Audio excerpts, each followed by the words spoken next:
It is our first Friday of 2026. Make some noise. We got through 2025, y'all. I see some familiar faces. I see some new faces, but most importantly, I'm experiencing growth right now in our community. So give it up for yourself one more time. We're going to get right into it. So I know I've been checking this microphone, but I got to check it one last time, right? Check, check, check. Welcome back to the Young OG Perspective in collaboration with the Utah Black Chamber of Commerce. Tonight, the rest of this year, we're going to push positivity. We're going to change the narrative. But most importantly, we're going to move the culture. You know what I mean? My name's Alonzo Ashley Oliver if you're looking for me. But I promise you, you can find me right here, right now, in where my feet are present, right? At City Home Collective. Make some noise for them allowing us to use this beautiful space. Beautiful curated space. This is amazing.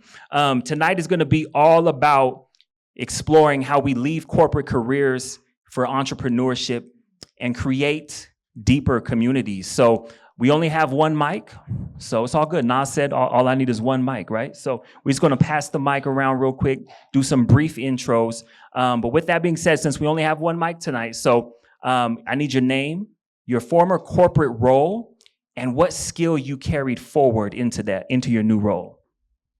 We'll start with you, Tyrone. The ladies first. You can go ahead. All right. My name is Tyrone Foster.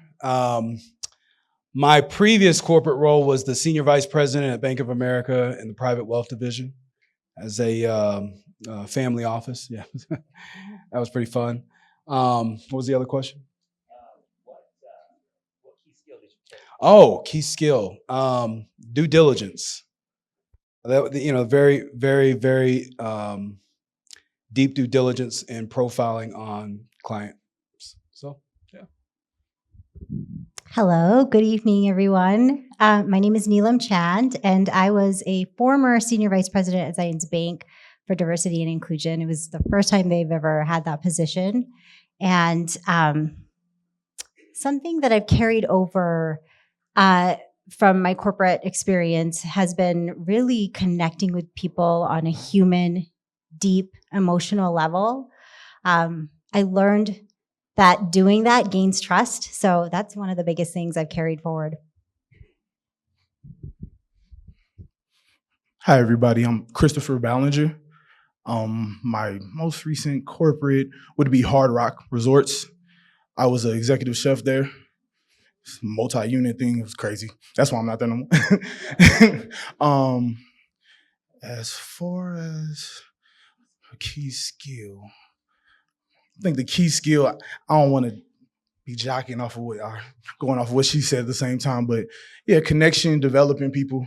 Because as a chef, it's a manager role. You're just developing your team to make it stronger so you don't have to work as much. So with my business, I find the right people with the right characteristics to do that. So, just to kind of continue the conversation regarding that, what is one community outcome that you're driving this year? Yeah, this is important to me. Look, there's a lot of resources in this state. Maybe some of you have discovered that, some maybe you haven't, but there is, and the ability to navigate those resources is important. You're a great steward if you do it right. I think you're slothful if you don't do it right. But I've been blessed to have some magnificent resources at my disposal, and so I'm leveraging those to increase the education gap in terms of technology and development in STEM. So there's some new developments on the west corridor of the state in West Valley, and they're building some unique operationals in pharmaceutical and energy. And so being able to connect youth to that through the school district and raise more capital for some of our teachers and students. That's one of my biggest kind of flags that I'm pushing out this year. I would say, so I've been in Utah for about 30 years, and I've never been to a state that has this much talent. And so I have a podcast called Are We Well? And it's a sort of a crossbreed between mental health and social justice work. And I've just had some amazing community folks come to my podcast and talk about creativity, talk about spirituality, talk about mental health, talk about ways that they're contributing to our community. And I've never seen such a vibrant community anywhere else. So I would say that my biggest thing would be to continue to capitalize on the level of creativity and vitality that our community has locally. Whether it be through podcasting or just one-on-one conversations or ways that we can help each other, uplift each other. So I think I just want to educate the youth about food because it's like a crazy stat. I think it's like 60, don't quote me. It's about 60% of households don't know how to cook anymore. And I'm like, what? Can't even boil water, can't make ramen? And that's a college person? Never mind. But like literally can't cook. So I've done a couple of classes, but I want to see if I can do it more volunteer wise, get the equipment and stuff paid for and just kind of teach from the ground up. Because if we don't know how to cook now, you can imagine what the future looks like. So, I mean, as far as community, that would be like my note I want to add. Yeah, absolutely. And just to kind of touch on what you guys just spoke about, like I said, we only got one mic, so I want to make sure that the conversation is flowing organic as possible. But you mentioned STEM, a lot of stuff in STEM, West Valley. To your point, there's a lot of talent out here. There's a lot of talented people here in this room. I think I said it a couple First Fridays ago. I get random DMs from people, and when they find out that, my brand in particular is located in Salt Lake City, Utah, they're like, I never would have thought. I never would have thought that, when, like Sydney says, when all 8 of us get together, how impactful these events, look like. But fast forward, they came out here and said, the way you guys support each other, the way you guys are intertwined with each other, you don't get that in major markets with a lot of Black and brown people. So we have something very unique here that should really be celebrated. And to your point, I got a tip for you. You should start doing that on TikTok because my daughter is an excellent baker and an excellent cook. Like we let her cook and bake on New Year's Eve for our friends and family. And I was a little bit nervous, but everything turned out phenomenal. And when I said, what books are you reading or what website are you going to? She said, TikTok, Dad.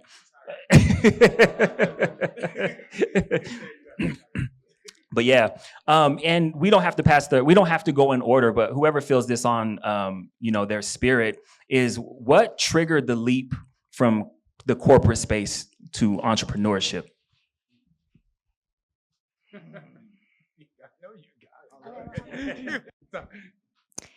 So I've been doing diversity, equity, and inclusion work for 14 years. And doing it in a corporate space as a brown girl, it was burnout, just flat out burnout. I think in the space of diversity and inclusion, women of color specifically stay within diversity and inclusion consulting or doing that work for 2-3 years max. So it's definitely a phenomenon.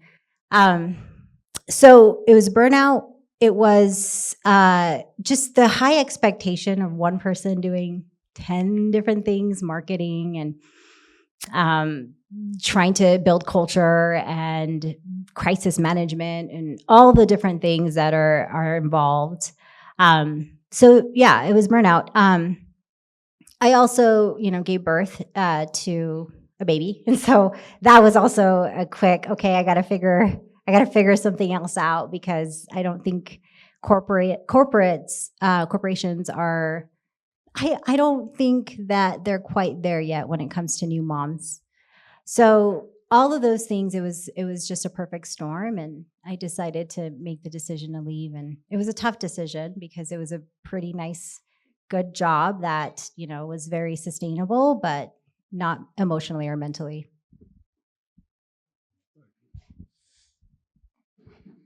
Okay, back to this laborious hard rock job. I used to work 120 hours while I was going to school, and they were asking me to do more. I did like the food truck for the Battery Park for all the artists. I'm doing book club meetings. Make a long story short, I'm doing like 6 different things in a 2 to 3 day span. And I'm like, I'm not getting paid for this. So all of our management was in-house, and I was just ticked. I was mad because I love people and I'm developing all these people. I'm like, I should get something out of this, right? I met with him, and literally he said, if I give you a raise, I got to give everybody else a raise. But I'm like, we're not working the same hours. I said, you know what, it's fine. I gotta get creative. I gotta find something else that I can get the enjoyment out of and get my value paid for as well.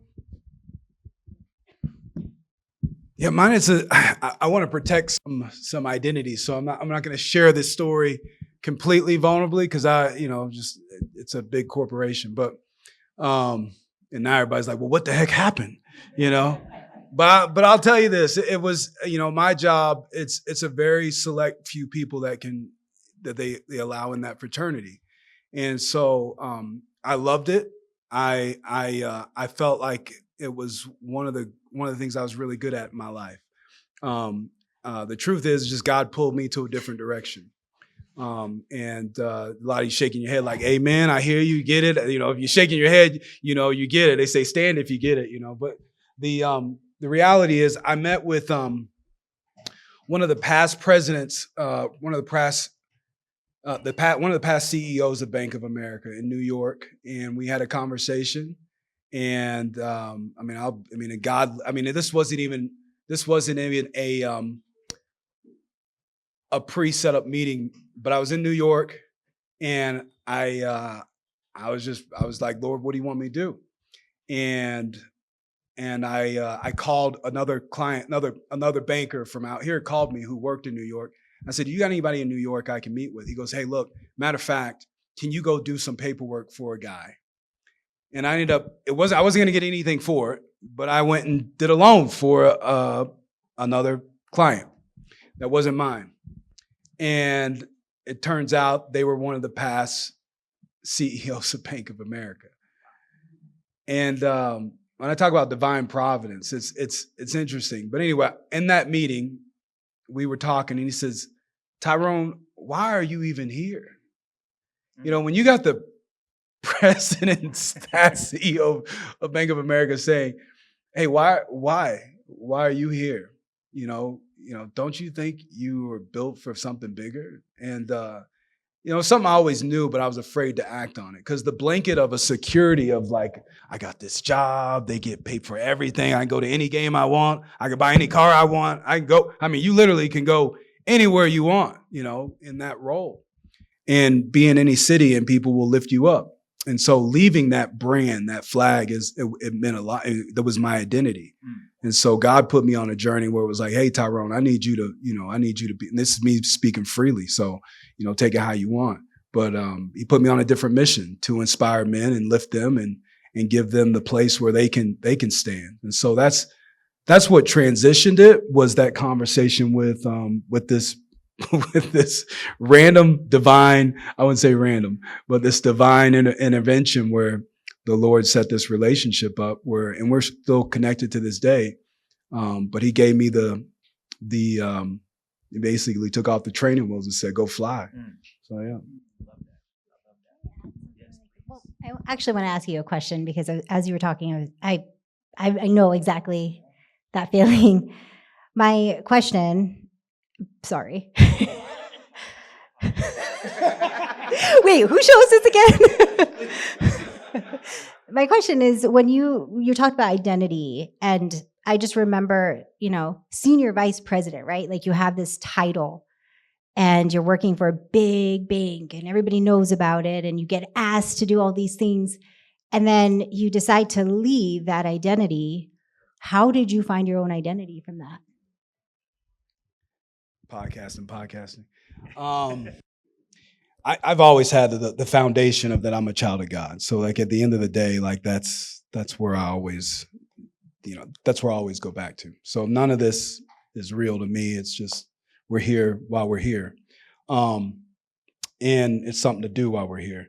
But I would say it did, it was like I don't know anybody who's, addiction recovery, but I was addicted to the title, right? Like, and so my mom, she gave me some advice. She's an old Southern girl from Georgia. And she said, son, what they did in the Bible days, they go up in the mountains and spend some time with yourself. Yeah. And so that's what I did. I had the ability and the time to go up in the mountains. And so we got a little spot up there, and I went up there and I prayed, I journaled, I spent a lot of time with me. And if you have spent a lot of time with yourself, you know what I'm talking about. But if you haven't, tried sometime, I'm serious. It's a good experience. And looking in the mirror is sometimes it's really scary, but it can be really refreshing. And so I learned some things about myself, and I was like, all right, Tyrone, what do you have? You can go raise money at any moment from anybody at any time. You have an abundance of resources. What do you want to do? And so I had a blank canvas to create whatever I wanted. And so, yeah, that's how I did it. Please jump in and ask follow-up questions whenever you like. Like I said, we have one mic, so if it takes a long time to get to me, it's okay. Pivoting just a little bit. I got a quick question. Do you feel like it's changed in corporate America with mothers? I think it's definitely gotten better. Okay. Oh, definitely gotten better, but I think there's a long way to go. I've seen a lot of big, major progressive companies. You would think that they would have a good plan to transition moms back into the workplace, and it's not where we need to be at the moment. So, yeah.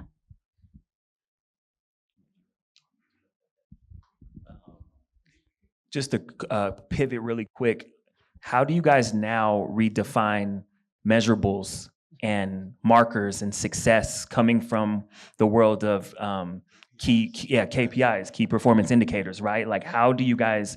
What does the benchmark look for success now?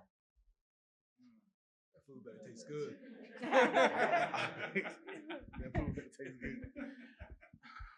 Relationships. I think like people keep returning, eating your food. I mean, they keep paying you. Obviously, they care about you. Ain't nobody gonna give you their money unless they care about you. Every time you see that note is just the biggest takeaway for me. I think so. I work with companies now as clients, and it's interesting because the companies themselves are clients, whether it be nonprofit or a major corporation or higher education. They're looking for a quick outcome. And with diversity work and inclusion work and belonging work, it's a whole decade that you would actually, if it's consistent enough, then you'll see the outcome. But I think it's most of the measurable value comes from how people feel, and a lot of that qualitative data. So just talking to people and seeing, very similar to Chef Chris, what you were saying, relationships.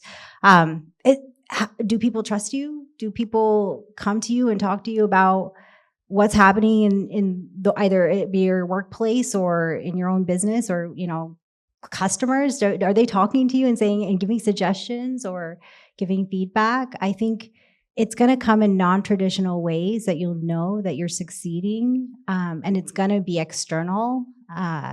And also, how are you growing as an individual in your own business? I think, are you changing it up? Are you asking folks to give you, again, feedback and taking it into consideration? So I just feel like it's not in the KPI OKRs way.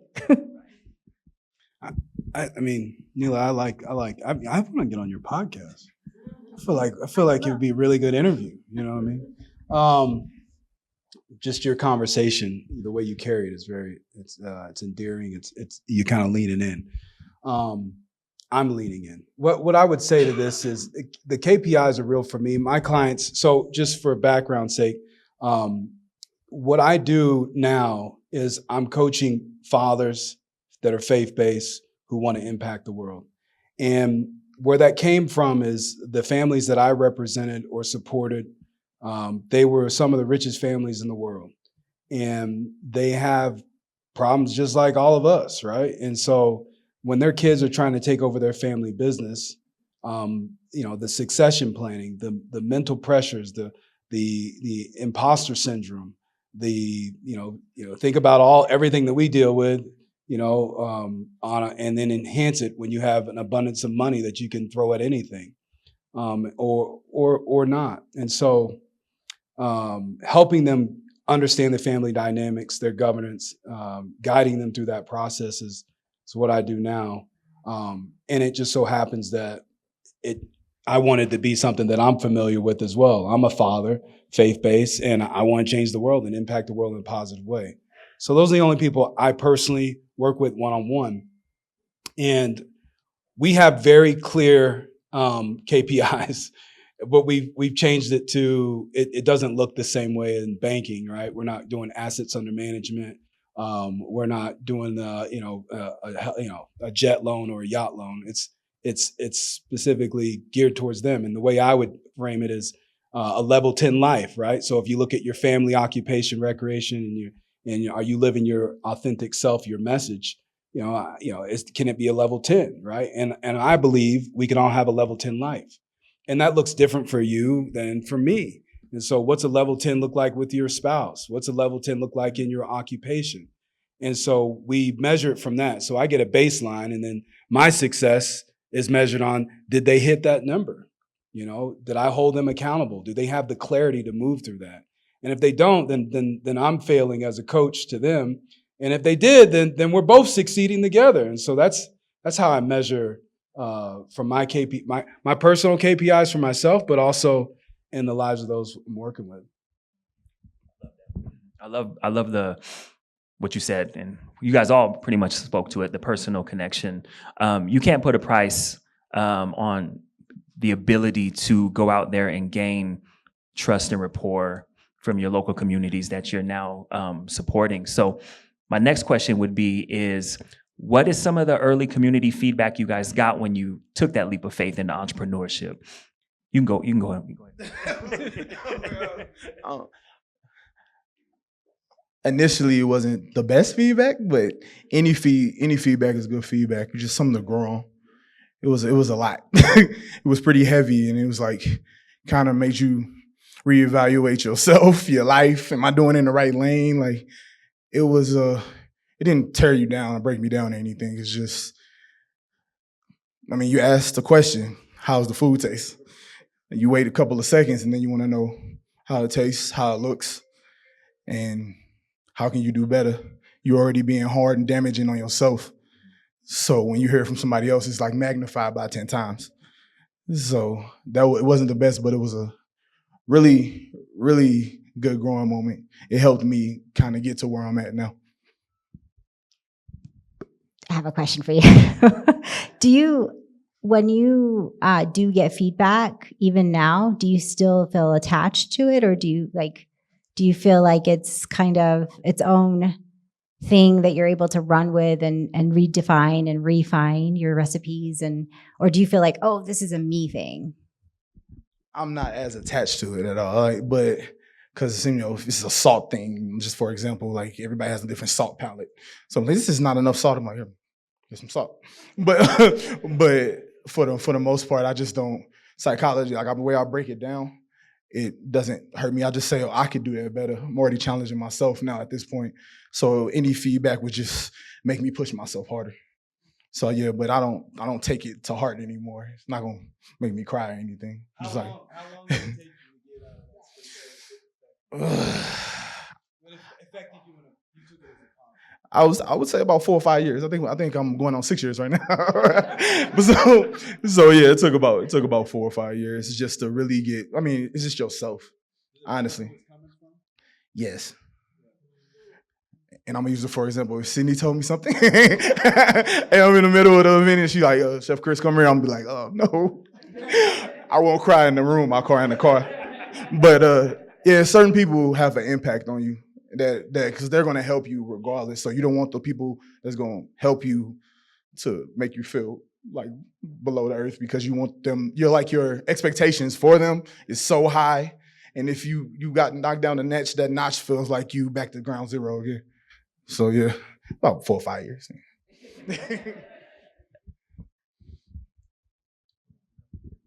I forgot the question. Feedback from the community was I've been blessed. I'm rich. I'm not saying like rich, but like the Lord's blessed me with amazing relationships all my life. Like I've been blessed in that way. I think when I'm 43 years old. I'm 43 years old, and I've had amazing relationships. I've been in a lot of different career paths, and so I think when you have honored your relationships, when it's time for you to do something like we have done, and many of you have done. It wasn't a surprise, but it was very lifting, right? Like people came and investors came. Some of you in this room, Princess was one. I don't know if she's in here. She was in here. She came. Like people like, what can I do? How can I? Oh, you came, Alonzo, right? And so it was honestly, it was humbling. I felt the lift, from the big man. And I was like, man, God really wants me. Whether God wants me to do it or not, it's just you've taken care of the relationship. That's why it's important to take care of your relationships, because people will run through walls for you. And that's what I saw. And I was like, man, I don't know what this is yet. And they're like, no, let's go. And I was like, okay, but hold on, then meeting you at the door. So yeah, I would say it was great feedback, and still is. Yeah. So my feedback came from several different people. When I started my business, I was at a point, and partly why I keep asking about identity and just sort of detaching yourself from things that come in. Because I was really burnt out. I started this, the consulting. And I just started doing the work, and I was devaluing myself. So I was charging people way below than the work that I was doing. And I truly felt like I don't know who the thing that kept on running through my mind, my inner critic was saying, who are you to start your own business in this? Like, who do you think you are at this time to do it? Mind you, I had 10 years of experience underneath me. And built many programs from ground up. But for some reason, all of that didn't matter. And so it was your feedback? Your feedback? My own feedback was, who are you? Who do you think you are? Yeah, okay.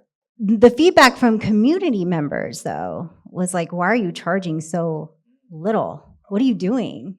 Like, you're doing all of this work again, and you're devaluing yourself.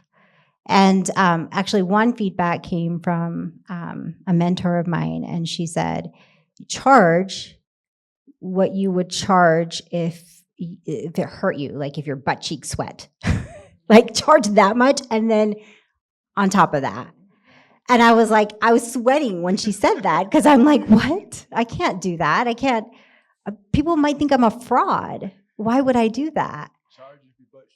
Yeah, when you start sweating in your armpits, you're like, "Ooh, I'm going to do this. I'm going to send this, quote, and I'm going to send it and see what happens." Every time I did that, the client always signed up, always. And then I'm like, "Wait, did I undervalue myself again?" But I'd rather have that problem than just do all this work and devalue myself. And so, and very much like you, it took me years to start. And I still don't think I'm quite there yet, but I know what my skill set is, and I know that I'm capable, but it took me a while to get there. Yeah. What are some missteps that you guys can share with the group tonight? And that can just be wrong advice from anything that you guys made the wrong decision on. Something that comes to mind with you guys all starting your entrepreneur journey is, the financial capability it took. So it could deal with financials as well. But yeah, just a misstep.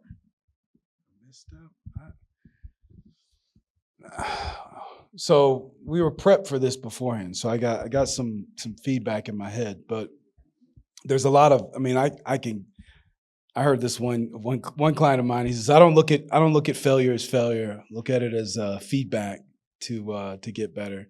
And I don't know if it was a misstep.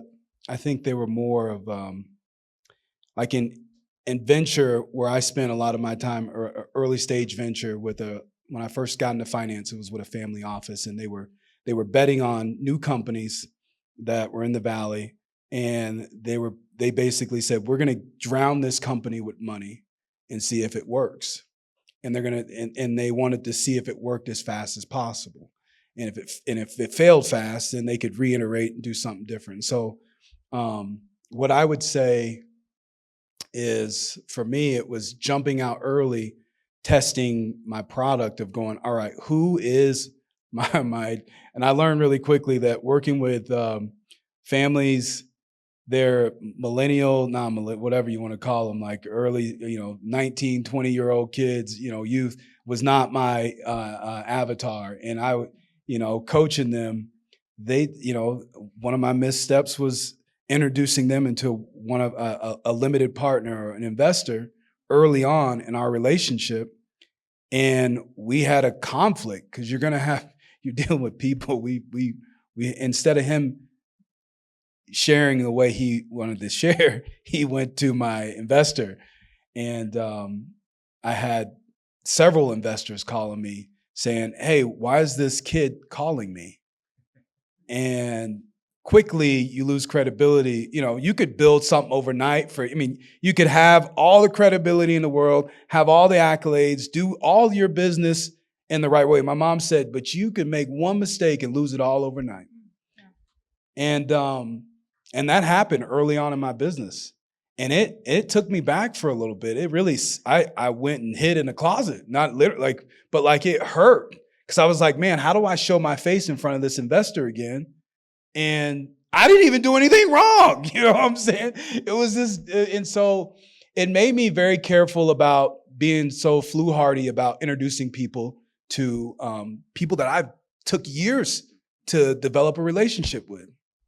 So that's a big one. That's a big one. So, we're in an environment where we're interacting with each other, and we're building relationships, but treat them like, don't walk all, if someone introduce you to someone, treat it like the most precious, like a brand new baby, like when I got my son, he was born, I was like, yo, ain't nothing happening to this little boy, but that's how we have to treat the people that we get introduced to, because it's not, look, people work really hard to build a relationship. And if you're going to just piss all over it overnight, like, come on, that's just like a big FU, right? And I ain't trying to keep this censored, but that's like, look, I'm going to be real. This is my first Friday. And I love it. I met Brother Wright, back there, my man, he's an OG, we got to hang out for a little bit. And I don't know where he went, but he's over there, I got to hang out with Sydney's husband. Like, look, there's some great people in this room. My neighbors here, I got good people around me, but it's like, look, I don't know what the situation is, but my experience in the past has just been stuff like that. And so I'm very sensitive about the relationship because of that reason. That's a long answer. You know what I mean? I gave it some preaching. I didn't mean to do that, but y'all get what I'm saying, right? Y'all okay with that? Thank you. All right. Yeah. I'm gonna pass the mic. Misstep. Being successful too fast. I got here, I got tapped into a network really soon and got a lot of things going on at one time and thought I could spread myself thin, make a long story short. And I had like 3 or 4 events going on at one day, and this is in the morning, this is here, I gotta go private over here. Didn't really have a skeleton crew. It just taught me to just concentrate on one thing and concentrate all that energy and that attention and that purpose on that one thing. Let that grow, and then you can start planting the other seeds. I was trying to start a garden and grow everything, and it wasn't even the right temperature outside. To be real with you, not to be quaint, but I think that also like the relationships, because me doing that, I definitely ruined. I can mend it, a lot of them, but it ruined relationships because I took on too much too early. But early success could be actually bad for you if you don't know how to handle it. And I didn't handle it. Thank God that it came all the way full circle, because I didn't give up. But I think just taking your time, focus, being purposeful with your steps, and keeping those relationships. I don't know if this is a misstep, but I think the relationship part is who you're building relationship with is really important. When I first started consulting on my own, it was during 2020, during the racial reckoning. And there was this company that knew I was doing this work, contacted me, wanted to acquire my business that I just started, didn't really tell me what their purpose was in the beginning. So they had me do some trainings, and I didn't understand proprietary work. I didn't understand any of the legalities. I just kind of blindly did it. And luckily I was able to catch, what they were trying to do. I think they were trying to steal trainings and things like that. I think what I learned though is it's important to know who you're becoming partners with, who your community folks are, because I wouldn't say this that you need to be cautious of everybody, but I do think I'm a bit naive and I just give everybody a chance and we should all do this together. But I also think that sometimes people's intentions are not always for you and it's not mutually beneficial. And I think that's where things can go wrong real quick. And so I think catching that on the front end as best as you can with very clear boundaries, that's something I had to learn. Yeah. I love that. All right, guys, we are going to head into lightning round. This is the first time we've ever done this at a First Friday. So best corporate skill I brought into entrepreneurship was, and it helps my community by. Best corporate skill I brought to the community, Yep. or Best skill you brought into entrepreneurship. oh yeah, capital raising for sure. Yeah. Oh, I can raise money by I'm a freaking superstar raising capital. You know what I mean? Yeah.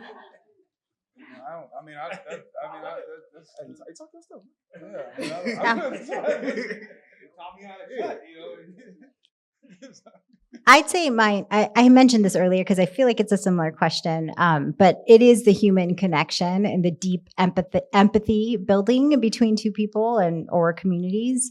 I think that is something that, one, I think is innate, but I do believe that I was able to kind of fine tune it in the corporate setting and even outside of that. So yeah, that deep human connection. I sound like a broken record. The network, just the networking is for me. That's what you take into entrepreneurship is the networking, building the relationships.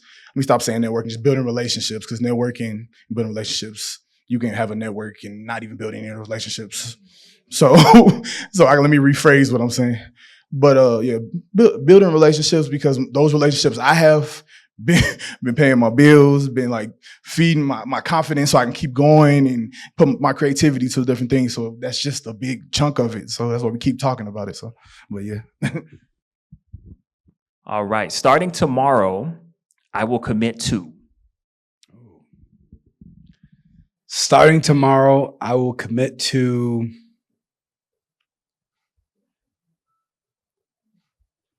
living my divine purpose every day. Love that. Very good. I would say continue to self-develop and grow.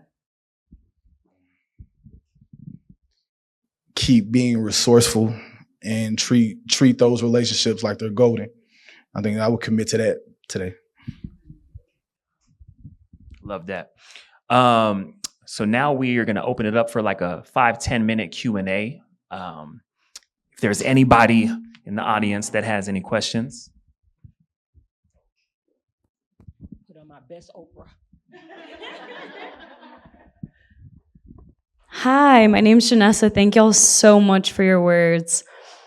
I think y'all touched on this a little bit, but I want to know, like, what is the moment that you knew you wanted to branch off and start something new? And what did you tell yourself to make that leap?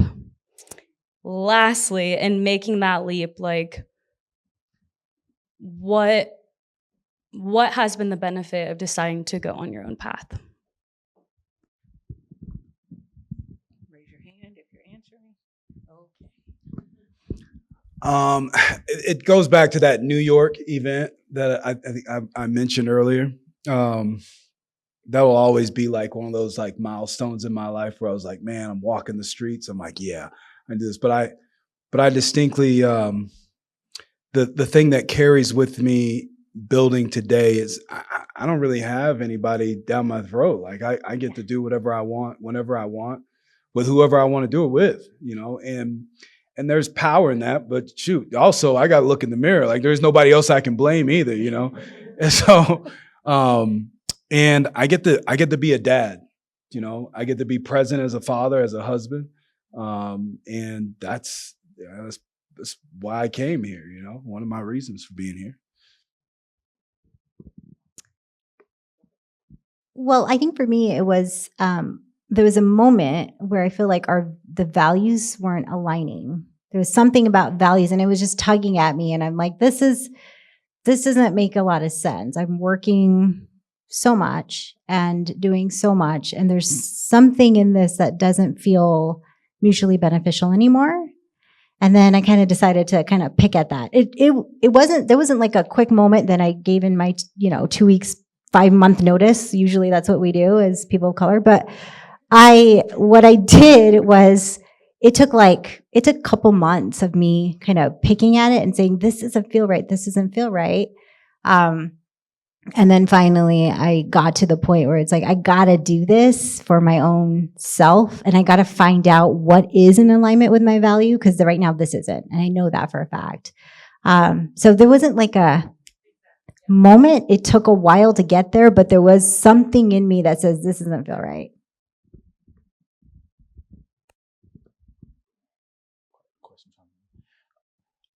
I think the last thing you said was the biggest benefit.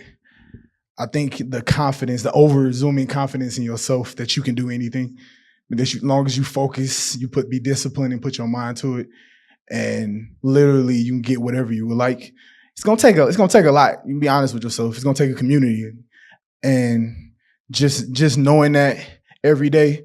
But I don't have to call nobody. I was a manager and chef for a long time, so I'm managing other people while I'm trying to manage myself. And to a certain extent, yes, that's really rewarding. But I kind of just want to manage myself and then manage to make money. And then if I want to bring somebody else in to help manage their life, I can do so to my own benefit. But it's the freedom.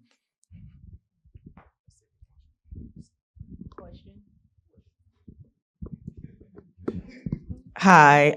My question is, how do you balance financial sustainability while still being a part of the community? The community. How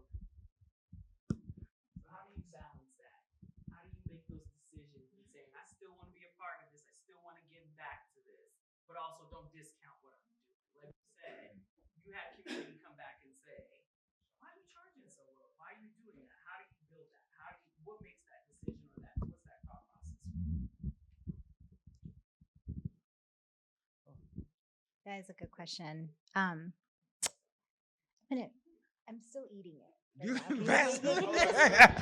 a good answer, but I feel like you got it. I'm repeat the question again, because I'm hearing it. The way I'm hearing it is, hey, how do you still provide for your family while serving in the community? Is that okay? All right. So everything I do is on a code, right? Like I'm only serving in capacities where I can bump into and this is just strategic service is what I do. So I serve on the school, Jordan Education Foundation. I'm looking at another board that I'm potentially serving on. I look at the board members. I say, do we align in our values, in our mission, and the way we conduct in life, right? Because I'm going back to what I told you I learned at Bank of America is due diligence. Because you associate with people and they can take you down just with the ship, you know? And so I'm really clear about who I'm hanging out with. And also leverage, right? Like I want to be at a certain place in my life. And so I'm looking at, do those areas provide that? And then from a soul standpoint, like, is this where God wants me, right? And so it's always a prayer for me to go back to go, all right, is this aligned, you know, with where I'm supposed to be career-wise, you know, from a family standpoint, from a spiritual standpoint? And if it does, then I'm pretty much going to do it. You know, it may not work. The time my wife always goes like, how are we going to do this? You know, and I'm like, babe, I don't know how we're going to do it, but it aligns. So it's going to work out, you know.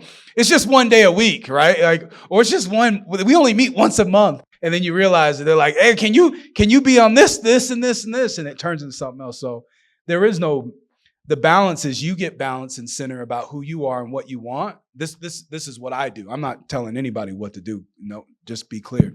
I'm saying I got balance and center about what I want. And then I took that blueprint and anything that shows up in my life, I put it next to it as a rubric and go, all right, does this match? And if it matches, I'm going to say yes 100% of the time. Okay, so because I'm so familiar with burnout, if I feel that I don't have the human capacity, even if it's something that it would be potentially beneficial for my business or just building relationship or just giving back to the community that on a soul level, it might work. I have to really check in with where I'm at in terms of burnout being if we're up here and we're close to it, then there's a no all around. It doesn't matter. And it took me a while to get there too, because I was a people pleaser and I said yes to this and yes to that and yes to this and yes. And so I think I have to really be so fully aware where I'm at and how close I am to that feeling that I felt before I quit. And so keeping that in mind, I mean, I'm lucky. I hate the burnout that we all carry and feel. But I can use that as somewhat of a baseline of knowing that that's not where I'm going to go, regardless of what's being asked of me. So I think I'm constantly negotiating that. Yeah.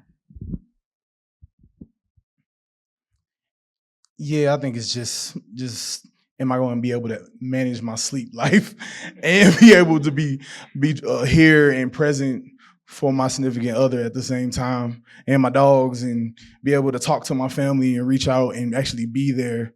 So if it goes past that threshold where I'm like falling asleep on the phone or I can't even watch TV, then yeah, I don't need to be doing that. I just don't need to force things. And sometimes you are really nice and you're like, oh, I could do that. No problem. Then when you do it and you don't get any sleep for like 3 days, now you like sick and now you can't even do what you usually do. So just not pushing yourself, knowing your threshold of how much you can do, just gauging it by getting rest. One last question.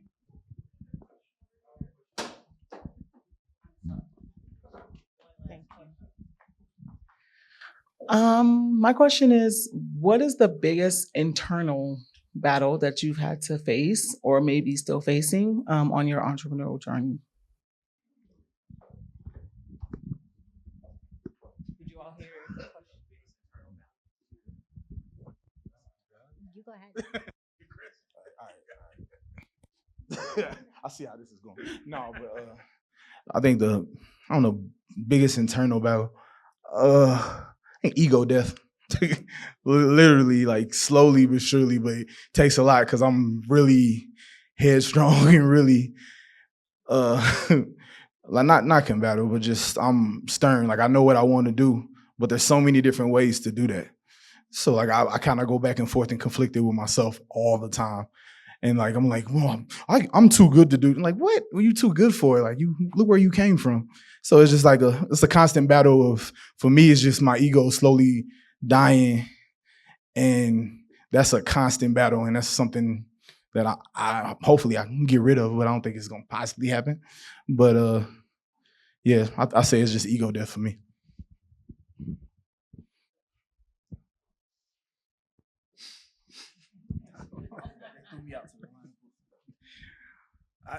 Here you go. I feel like the biggest challenge, and I kind of talked a little bit about it earlier, is the worthiness, an inner critic. So when I'm questioning my worthiness, my inner critic will jump up and say, "Yeah, you're not. You can't do this, or you shouldn't do this, or who are you?" Or I'm better at it now. Lots of therapy, but I think it's that worthiness because I think it's not just me, but I come from a lineage of displacement and a lineage of women that, culturally had to sort of leave their identity and do things for others. And so, where was worthiness ever taught in that lineage? And so, when I came into the world, I carried that wound, but then I also had my own, constantly being told, and I'm doing diversity work like in Utah. So I'm constantly being told, who are you and why are you here? And so there's a lot of just that worthiness thing that just continues to come up.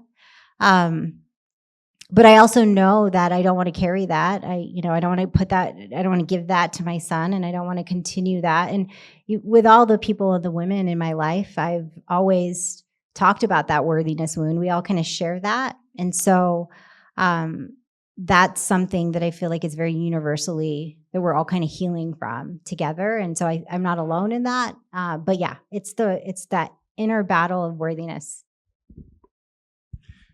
Yeah, I would 100% agree with, I don't know a time when I haven't done anything that was a stretch that didn't come up and go, hey, you who do you think you are? And so you just learn how to quiet the voice. At least maybe you haven't, maybe you've mastered it, but my experience of even coaching men, and I'm talking about very successful people, and this is thousands, like not just one or two, this is thousands of men. And I can't speak for women because I don't coach women. I've learned not to do that. Is that they struggle with that, the worthiness conversation. Do I belong here? Am I enough? Who am I? And that's a constant tape being played, or record, or 8-track, or whatever you want to go with. 8-track.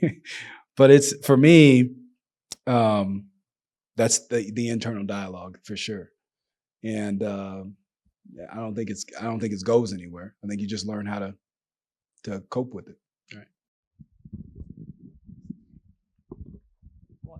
I'm closing like a sermon. One last. One final. Well, I appreciate you. Thank you. Well, you guys have spoken about a lot of things tonight, beautiful things. There's two stage.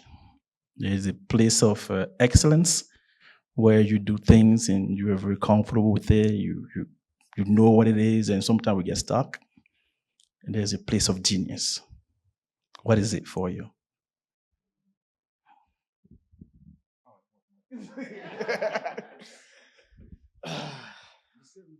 I know, I see that now.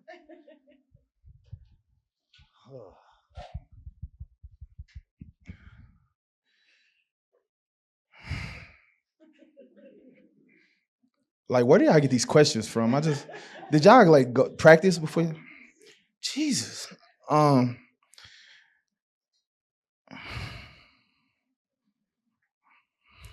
I wanna say, I don't know, because it comes off kind of wrong when you say genius.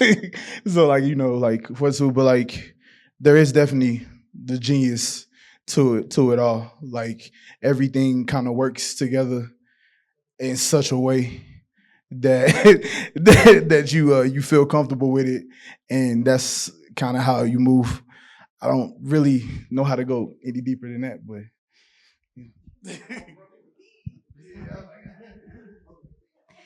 I think for me, my genius would probably be getting to a point of complete balance. where I am feeling very strong in myself, very grounded, but also not feedback is really important, but also not taking too much of what other people are saying to me or about me or what I think that they're saying, not getting into that mess, but true balance where I am steady and I'm steady with myself, I'm steady with my family and my community. And there's just a stillness. So it's not chaotic. I would say that's genius. Yeah, that's good. I believe we can all be guided. Like I truly believe that. It's one of the things I feel personally for me that I've been able to tap into and utilize throughout my life. And so I think in my space right now, one of the things that I feel very confident about is helping men get clear and be held accountable to the higher purpose of living. And that's call that a gift, call that a genius. I don't know, but I do know that it's a beautiful thing when it's working, and to see them in their lives and in their space and living their vision and purpose. It's probably one of the most magnificent things I've ever seen, minus my kids and my wife all working together. It's a gift. It's a gift to see people live their full identity. All right. Well, one last thing. I'm going to ask you guys to name one local business that you rely on weekly and discuss how you make that work for you. So I'll go ahead and start. Make it easy. There's a Black Chamber newsletter that goes into your inbox once a week. I take the time to download the whole message, the entire message, and just see what's going on in the community and how I can, show up and lend my voice to, or send a text to somebody that's interested.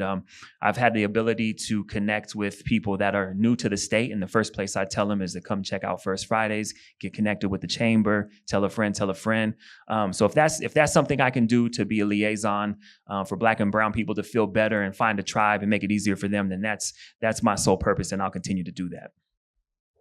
Is this a call to action? We do have a call to action as well. Sound like call. So I, look, I'm new. I'm not new to Utah. I've been here a long time. I haven't engaged with the chamber. Probably Dion, a good buddy of mine. I don't know if some of you guys may know him, but he tried to get me to come around, and so is Princess, and you guys have been very good to me. I love my people, man, but I just, it's just, you can, when you're trying to navigate, I'm not going to make excuses, but what I'm saying I would love to learn about businesses. I think I got Trey. He's going to be my mechanic. I don't know if he's here. Did he take off? Did I say his name right? Trey, did I say your name right? Yeah. I could have used him today, but I'm going to go to call to action, right? Is that okay if I just jump? What I feel inspired to do while I'm being present here is to at least get to know one member each month. That's what I like to develop 12 new relationships this year from the chamber. Okay. So that's what I like to do. That's what I feel inspired. That's my call to action. Not that we talk about that. So I would say that finding Indian food is tough here in Utah, and so if you're not getting food from Chef Chris, there's one local restaurant that I think does a pretty good job called Banza Gar, and I'll send the link, but it's great. Really good food, really good Indian authentic food. I think I kind of use my chef network. Like if it's doing like a sushi event, or if it's doing something that I know that they're more adept at, then I'll just kind of pass the book. Like, oh well, no, I can't do it, but here's this person, and it's a local chef. A lot of them are brown, so I like to do that because it comes full circle because it happened to me before. So all I do is just keep it going, and just making sure caterers and other chefs can get the same opportunities that I have.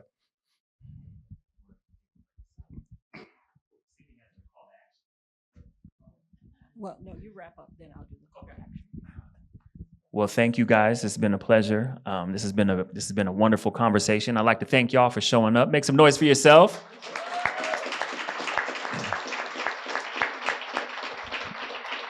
And thank you guys for tuning in to another episode of the Young OG Perspective in collaboration with the Utah Black Chamber of Commerce, where we give you a new perspective, a fresh perspective, but most importantly, a Young OG perspective, baby!